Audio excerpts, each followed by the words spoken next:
Hello, everyone. My name is Daniel Url. I am a senior scientist within the Discovery Technologies team here at AssayQuant.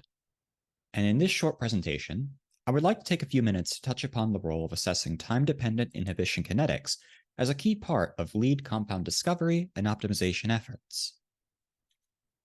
Now, traditionally, evaluations of lead candidates in the early stages of drug discovery campaigns have been driven by comparative potency determinations done through classical steady-state analysis. These potency analyses, quantitatively done through IC50 determinations, can also be used to guide future optimization strategies, and in turn, set the direction of downstream work characterizing structure-activity relationships, or SAR.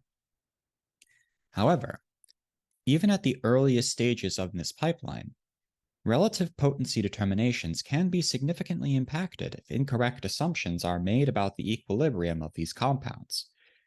For slower complex association, an IC50 determination can be impacted by the time point at which it is captured, potentially skewing these assessments at even an early high-throughput stage.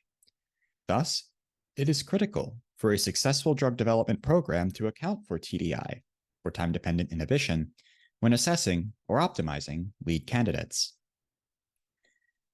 Now, when we discuss TDI, we could typically divide these inhibitors into broad categories. Reversible inhibitors will, as a function of time, transition from an initial reaction velocity v sub I to a final steady state v sub S dependent on inhibitor concentration.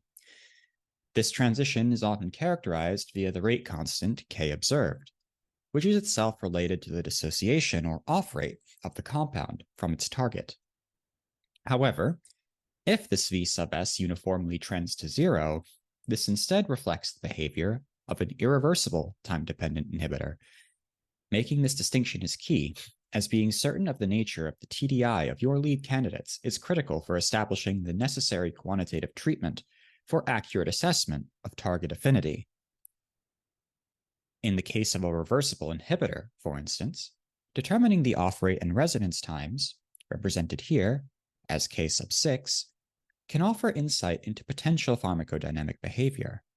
Capturing this off-rate, alongside with the kinetic binding constant K little I, which describes formation of the initial enzyme inhibitor complex, provides a path towards more complete affinity assessments of reversible inhibitors. Irreversible inhibitors, meanwhile, with no measurable off-rate by definition, are best characterized as a ratio of their maximal initial activation rate, or K inact, and kinetic binding constant, K big I, not to be interchanged with K little I.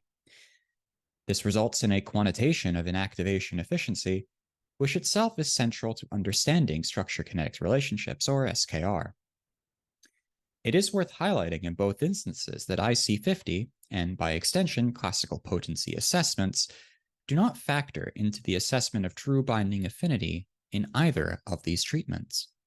Trying to represent a slow-off or irreversible time-dependent inhibitor via IC50 will present an inaccurate assessment of true affinity, devoid of these key kinetic parameters that can otherwise distinguish lead candidates.